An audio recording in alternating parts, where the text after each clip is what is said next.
Hey guys, what's up? Welcome back to another video, and today I will be doing a review of my ZMR250 quad build. Just going over all the parts I used for this and how I did it and how it flies and how I like it. So this is kind of a difficult review to do because there's so many different parts on this that are all like pretty much custom. There's no like RTF model that I'm reviewing. This is my own built thing, but so many people have been asking for it and like how much it costs and everything, so I'll just be going over that. And first of all, the props, the prop colors, that's just the only 50/40 props I had left for the colors there. So let's see, start off with the frame, obviously, that I used. I have the ZMR250 frame. I bought it off of Banggood. It's the version 1, so 3mm arms. And I got the carbon fiber version. I believe that's about $32. And it came with the frame, the arms, all the nuts and the posts. So pretty nice there. Really, it was pretty easy to put together. The batteries, I have one strapped on there right now, but I bought 3 total. I'll just check out one of these. They are Turnigy Nano-Tech 1,300 milliamp hours. They're 3-cell, and they're 45 to 90 C discharge rate with the XT60 connector, and these are awesome batteries. I think you can charge them up to 10 C, like charging them, and they're just really nice batteries. I know a lot of people use them, and they're light, and they have a ton of power to them.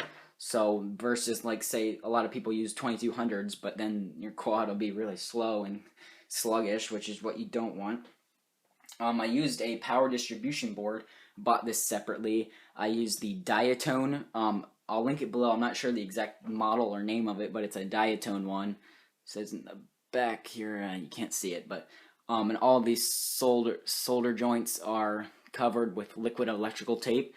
But pretty much it made it really nice and simple. Just solder everything right to the board there, as you can see. And that was like $8, I think. And the motors I used are DYS BE-1806 motors, and they're 2300 kV.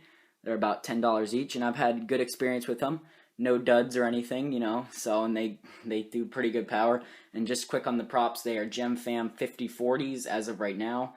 I have 5045s on the way, as long as some 5045 3-bladed ones. I'm going to try those out and test them to see what they do, but these are 5040 props.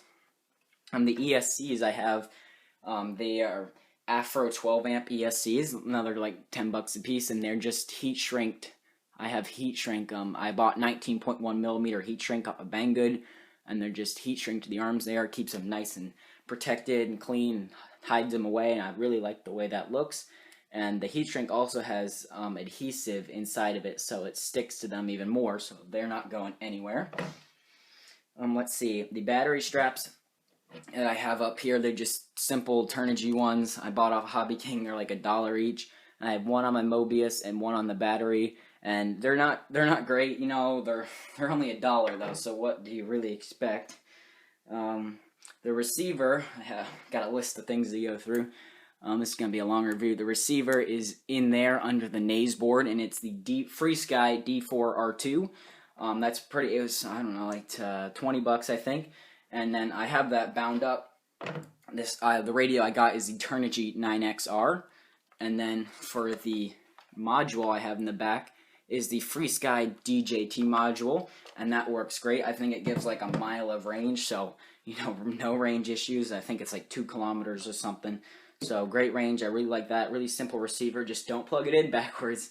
I did that and I burnt out one, so it cost me another $30 because HobbyKing was out of stock. But yeah. Let's see. And now on the battery, these flight times, if you charge them at 1.3 amps, obviously it takes an hour to charge them, and I usually charge them at 2C. Sorry about that, now we're back. And I charge these at 2C, which is 2.6 amps, and they take about half an hour to charge, so and it says on the website they can be charged up to 10C.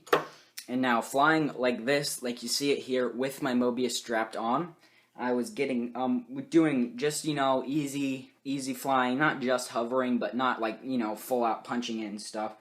I got about 7.5 minute flights, as you see it here with my Mobius on it, and then just flying it really hard with the Mobius on, like, full, as fast as it can go, just around for the whole flight. I got about 6 minutes and 15-second flights, and flying it around easy with the Mobius off, you know, just as long as flight time pretty much as you're going to get. I got about 8 minutes of flight off these batteries, so 8 minutes is pretty good. And flying it hard with bare, like nothing on, the Mobius off, I get about 7 minutes of flight. So that's not too bad for 1300 milliamp hour batteries, I think. And if you're, in case you're wondering, the platform, the little camera platform I have up here, I put zip ties through all the rubber grommets because actually I crashed and lost one, so I had to buy new ones. And I was looking around and I couldn't find any, and then I found these on Banggood, and they said they were the original ones, I'm pretty sure, but they're not. They're squishier than the normal ones, and they're taller. So I just swapped two of them out and made it to my advantage. I angled the platform a little bit, and then all I did was stack Velcro up even more to angle my Mobius. Because if you're flying and it's like straight, you'll just be looking straight down all the time. But like this, I can fly and still have a pretty good forward angle, and it makes the footage a lot better.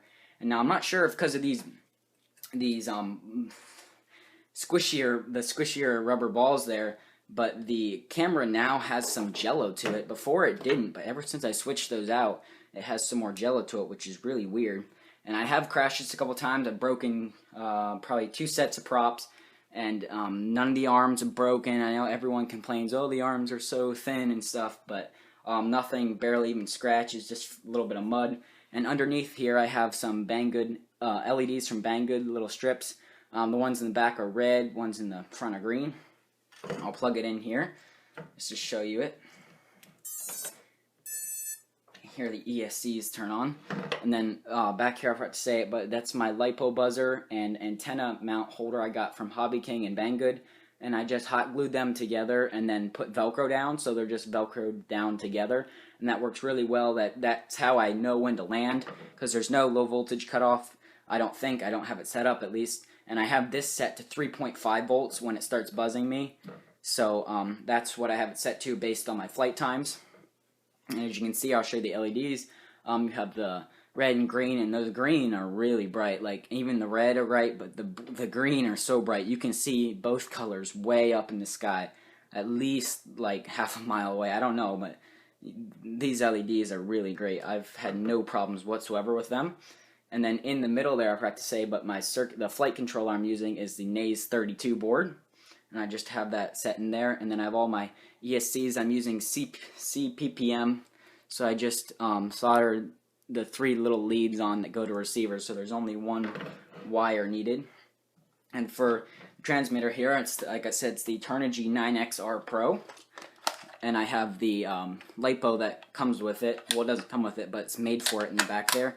Just to simplify that, I'll turn it on here, show you. It says my name down there. Got my welcome. Okay, there we go.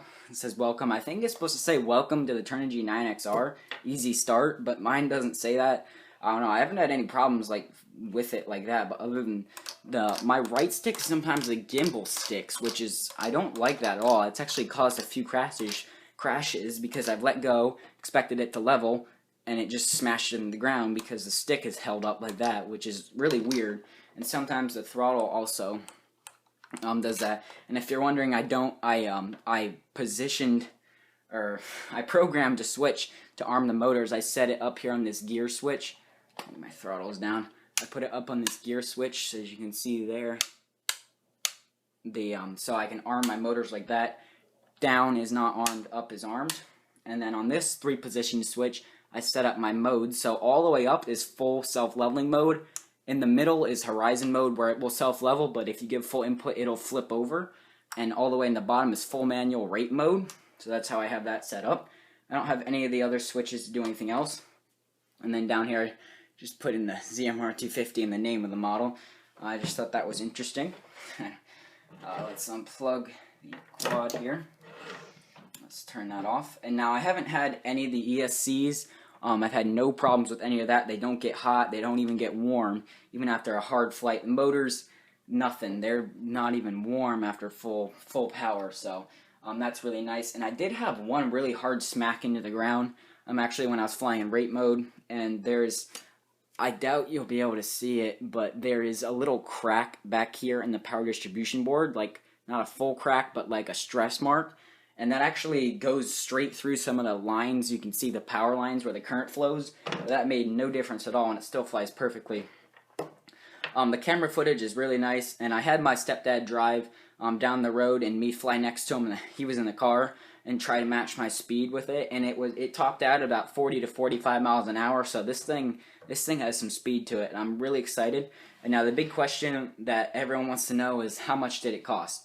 And now I bought a lot of extras, like I got the carbon fiber version, power distribution board, sort of, I guess you can get cheaper radios. I got 3 batteries, so, and I got a lot of extra stuff, so this isn't the bare cost, but it cost me almost exactly $500 for everything. But if you wanted to, you could probably do it in $350 and get pretty much the same result. You just wouldn't have like a radio like this. I just got this one because of mostly because of the module. I can just, you know, swap it out and fly. I'm pretty much never going to need another radio, and I think this is fine. It's a little big for my hands. I have small hands, but, you know, it's not bad. The sticks are okay. Let's see. And if you're wondering, I don't have FPV on it yet, but I'm going to add that soon. I'll do separate videos on that. But I'm going to get the Quantum V2 FPV set. Hopefully the full kit, if they ever come out with it. I'm still waiting on that. And to get some more money. But, yeah, overall, it's a really sweet quad. I forgot to say about my base flight settings. I set the rates. I kept it at 45-degree angles, but I put the rates at 0.20 for all yaw, pitch, and roll. And I found that it's pretty nice for just, you know, powering around the lawn out here. So that's pretty nice. Yeah, that's about all I have to say. It's just an awesome quad. Awesomely built. You can make it your own, do whatever you want with it. So as I said, it's kind of difficult to review this, as it's not like a single product, but yeah, let's go check out the flight footage. Okay, here we are outdoors for the flight of my ZMR250 quad for the review. You may be wondering what's up with the different colored props, because I just had 2 orange and blacks on, but actually flew this in between the review video, doing an experiment with my car, and I had a little mishap where it hit the ground, and it just chipped the ends of the propellers up front. So this is just what I had in 50/40s, and I have plenty of 50/30s, like all different colors and stuff, but I'm not going to put those on to show you the performance. So I just had to mix and match, but that shouldn't matter. So got it armed, I believe. Yep, so let's start with the hand launch. Okay, let's bring it back in for a hover right here.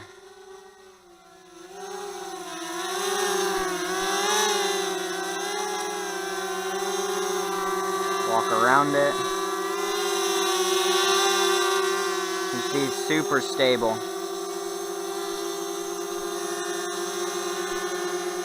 Super stable there, so let's bring it back. Okay. Whoa. Looking down to see where I was stepping. Okay, so now let's do a throttle punch. Put it out here. And let's kick it. It's probably out of shot, but you can see there it's got some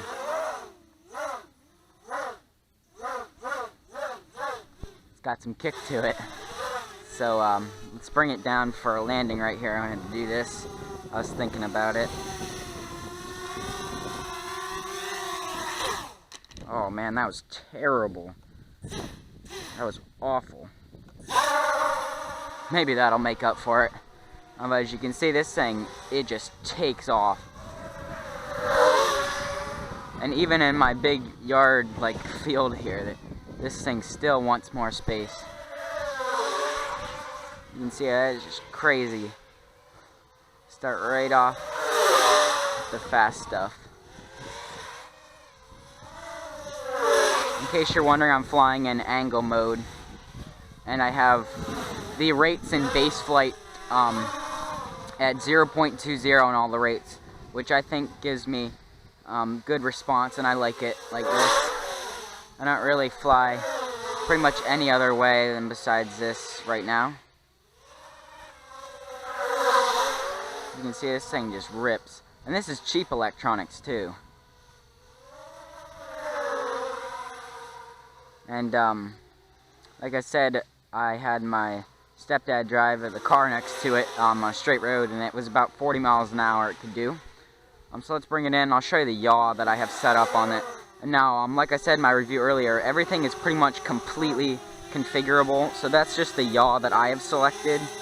You can make it way faster. You can make it spin as fast as H8 Mini if you want, however fast you want. But that's just the yaw I have selected. And I've kept the pitch angles at, I think, 45 degrees.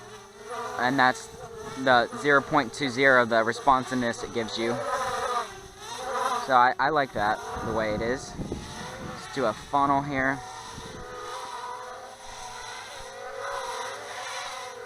Full pitch funnel, trying to get closer. And see, I'm just barely above half throttle, and look at that. Kind of walking around here. And to get in a good spot. Like I said, it wants more room.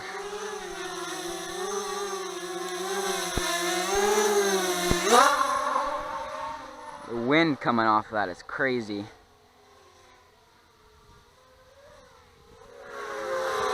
Okay, enough of that. Let's do some flips. And now I usually just do them. I just give throttle and then cut it like that, and it'll do a flip. Just try and bring it. I don't want to do them too close to the ground, just because, you know, crashing. But diagonals seem to work the best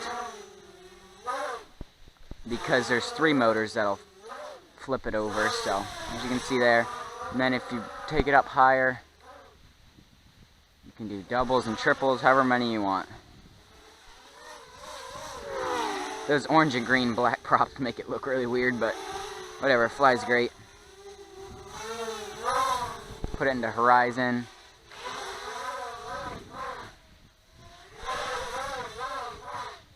I mean, I know I'm nowhere near a really good pilot yet, considering that, but I fly it pretty well in angle mode, I think. So yeah, I think that was about it. There's not really too much else. There we go, a little hand catch. I mean, I flew it fast. I did some flips. It's getting really windy out right now, but pretty much, yeah, I think that's good enough. I bound it to my 9XR Pro. So yeah, overall, that was my review of my custom ZMR250. And I said all the parts and stuff in the review, and I'll link them all below. But really fun quad. A little bit expensive, but you know, that's just the price you pay for something this awesome. So yeah, that was the end of the review. Please subscribe if you don't already, and stay tuned for the next video. Bye.